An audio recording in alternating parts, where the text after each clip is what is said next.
ऐसे अन्यायी अत्याचारी व्यवहार आप अपने बच्चों के साथ सोच सकते हो?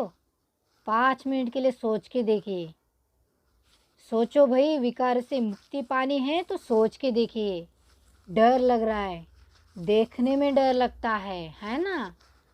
पर उनको तड़पते मरते देखते हुए आप तो बहुत मज़े लेते हैं।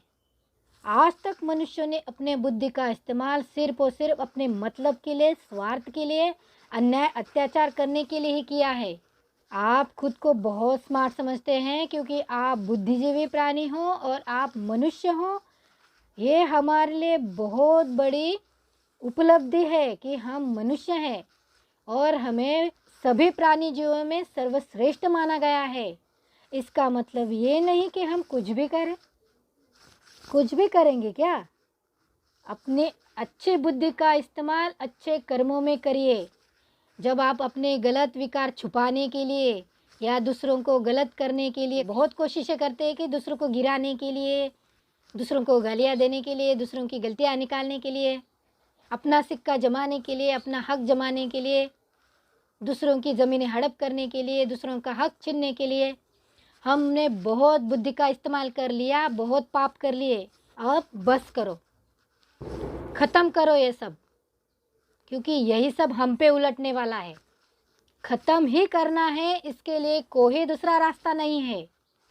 हमारा बचाने वाला, हमारा पालक, मालक, परम पिता सिर्फ और सिर्फ शिव बाबा है और हमें हक दिया है बोलने का, क्योंकि हम भी इस सृष्टि में रहते हैं, बराबर ना? हम भी अभी जीवित है, हम सांस ले रहे हैं, हमारा ऑक्सीजन ख़त्म हो रहा है।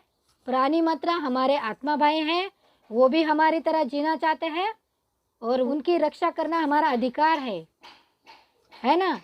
हम सबका अधिकार है उनकी रक्षा करने का।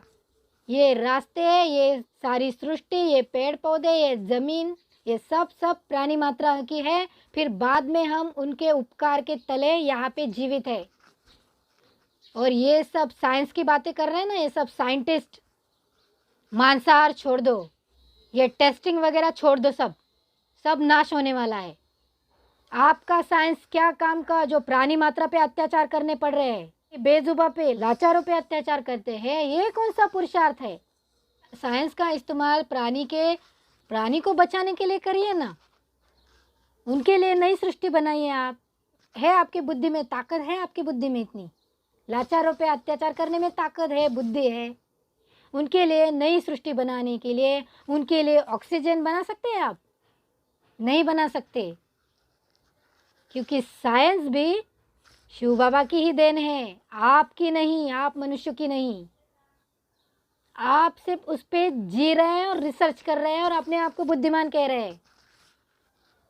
ऐसी बुद्धि किस काम की, जो मनुष्य और प्राणी जगत के लिए सुख शांति नहीं दे सकती। ऐसा साइंस भी किसी काम का नहीं और ऐसी बुद्धि भी किसी काम की नहीं। सारे जीव आत्माओं के लिए अच्छी सृष्टि बना के दो। साइंस की बुद्धिमत्ता देने वाला भगवान है, हम नहीं। हम मेहमान हैं, क्योंकि ये बुद्धि सिर्फ और सिर्फ भगवान ही दे सकता है। अहंकार छोड़ दो कि ये सब हम कर रहे हैं, ये हम नहीं कर रहे, ये कराने वाला भगवान है। जब चाहे भगवान हमारी जिंदगी छीन भी सकता है और दे भी सकता है। ये शरीर का घमंड बंद कर दो, जात पात का घमंड बंद कर दो। कोई भी धर्म नहीं, सिवाय एक ही धर्म है, देवी देवता वाला धर्म, जो भगवान हमें सिखाता है और वही सिखाने के लिए अवतरित हुआ है। आप विकारों से हिल नहीं रहे, डुल नहीं रहे, विकारों से बाहर ही निकलना नहीं चाह रहे, तो सोचो धर्मराज की आवाज़ क्या होगी। इतने प्यार से भी आप नहीं समझ रहे तो क्या करेंगे आप? धर्मराज के साथ कैसे डीलिंग करेंगे? वहाँ तो उप भी नहीं कर सकते। सारी दुनिया तमाशा देखेगी और हम सहन करते रहेंगे। ऐसा ही होने वाला है और सबको सहना है भाई, सबको सहना है। किसी को कोई नहीं छूटने वाला, कोई पुण्य आत्मा नहीं, कोई पतित आत्मा नहीं। आप पतित आत्माओं के कारण, आप राक्षसी, मांसाहारी, व्यवहारी पतित आत्माओं के कारण ये सारी सजाओं का भुगतान सारे मनुष्य जाति को भुगतना ही होगा। अभी भी वक्त है, संभालो, अपने आप को संभालो, इन विकारों से बचाओ। जितना हो सके विकारों का दान करिए। पतित संगत सोबत से, मित्र परिवारों से बच बच के रहिए, जो अपने साथ साथ परिवार को, समाज को खराब कर रहे हैं। ऐसे गंदे छीछी सृष्टि में हमें जन्म नहीं लेना है और ना ही जन्म देने हैं। जहाँ सिर्फ और सिर्फ अन्याय हो, अत्याचार हो, रक्त की नदियाँ बहती हो, ऐसे समाज में हम अपने बच्चों को जन्म क्यों दे? जहाँ सिर्फ और सिर्फ रोग है, महारोग है।